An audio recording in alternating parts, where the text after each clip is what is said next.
With your CIGTV News Update, I'm April Cummings in for Donna Bush.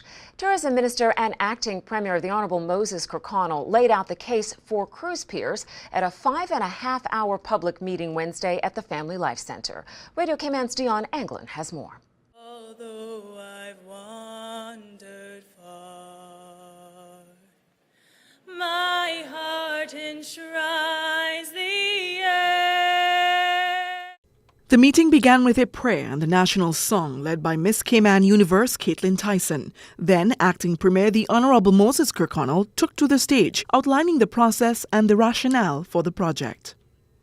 The cruise berthing facility is the biggest infrastructure project any government in the history of the Cayman Islands has attempted to undertake. A panel of 6 joined Minister Kirkconnell on stage, 2 of them representing the cruise industry. We do want to recognize the approach that the government and community and tender boards process has put through. They've kept the industry very well informed through the years, and we've provided our insight and guidance, and we continue to say we'd like to be part of that. Grand Cayman, as mentioned, is very important to us. We believe there's a tremendous opportunity for us here to look at an incredible development and secure that future, so we can certainly welcome this new class of ships that we'll start to see over the upcoming years. In all of the surveys I've done, there has never been less than 90% of the cruise passengers that have come off. Never been less than 90. It ranges between 90 and 97%.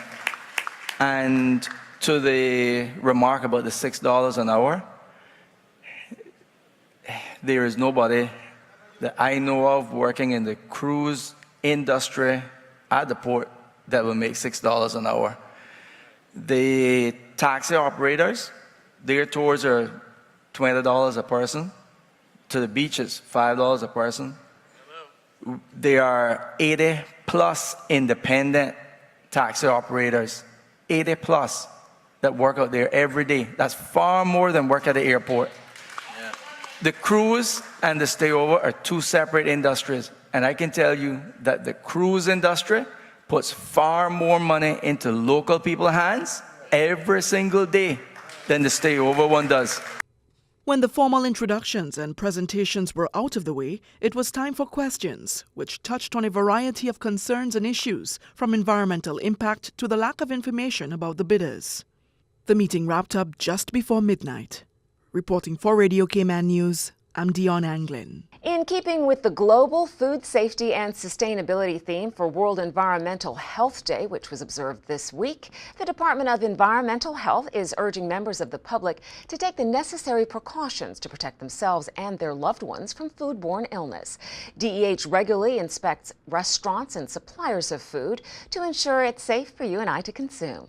Restaurants are inspected on a risk-rated basis, so therefore the larger restaurants that are producing more food get inspected more frequently than a small food business.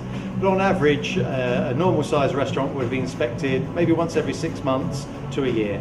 Mr. Robson says the work they do is important, and they're committed to ensuring the food we love is safe. When we do a food hygiene inspection in a restaurant, we're looking at a number of critical controls for food safety. We're looking at the risk of cross-contamination. We're looking for temperature control of high-risk foods. We're looking for good personal hygiene. We're looking at the pest control. We're looking at the general cleanliness of the establishment in order to ensure that the risks of food poisoning are eliminated.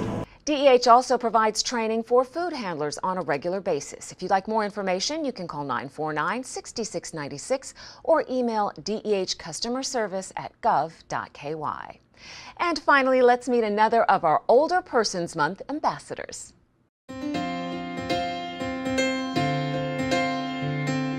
Hi, my name is Hope Foster. I am happy to be an Older People ambassador. The main reason for this is that I do Meals on Wheels. I'm happy to get out there in my district of Baden Town and share meals, and not only share meals, but to be able to interact with the older folks than I am, and to, if there's anywhere to help, that I know how, I will do that as well. Thank you for joining us for the CIGTV News Update. Remember, you can watch us online anytime on the CIGTV YouTube channel. You can also check us out on Facebook.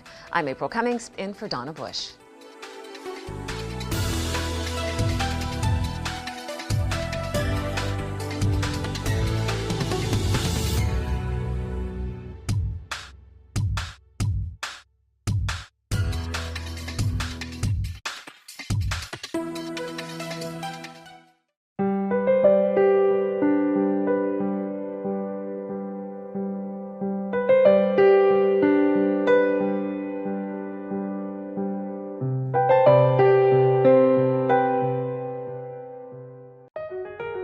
Did you know that planning permission is required for a shed?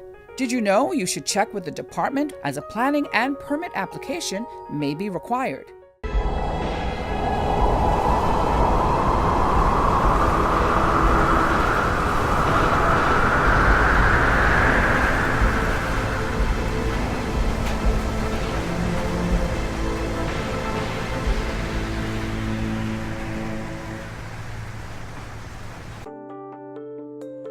Did you know planning permission is required to clear land by mechanical means? You should check with the department as a planning and permit application may be required. Boating, fishing, and water sports in the Cayman Islands are great, but keep a cool head. Here are 7 tips for fun and safe sea outings. Number 1, use a checklist to plan your outing. Check the weather forecast, make a float plan, and share it with someone who is remaining on land, stating where you're going, with whom, and when you're expected to return. Visit your nearest marine supply store to get your safety gear. This includes signaling mirrors, whistles, and a flare kit.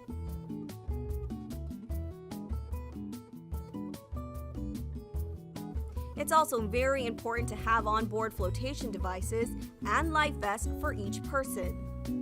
There are different types of vests. Some are for water sport activities such as snorkeling, and others are for going on offshore boating or on fishing trips. Number 2, these items can be lifesavers in case of an accident or bad weather. Number 3, use a motor kill switch, especially if you're boating alone. In case of a leak or breakdown, always stay with the boat until help arrives.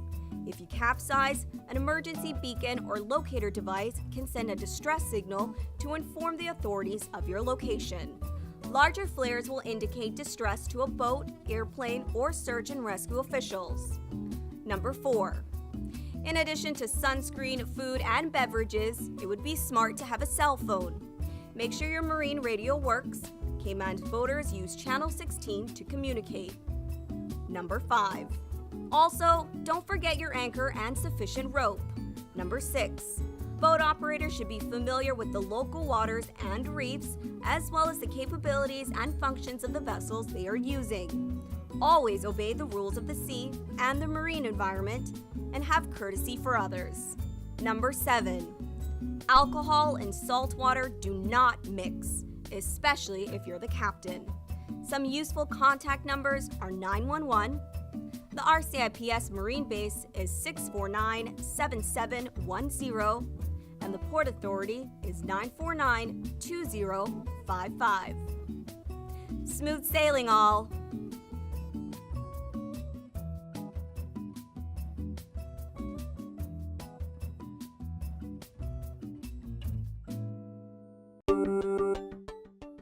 Did you know that planning permission is required for an addition, alteration, or any material change to your house? The 10% rule no longer exists. Did you know you should check with the department as a planning and permit application may be required?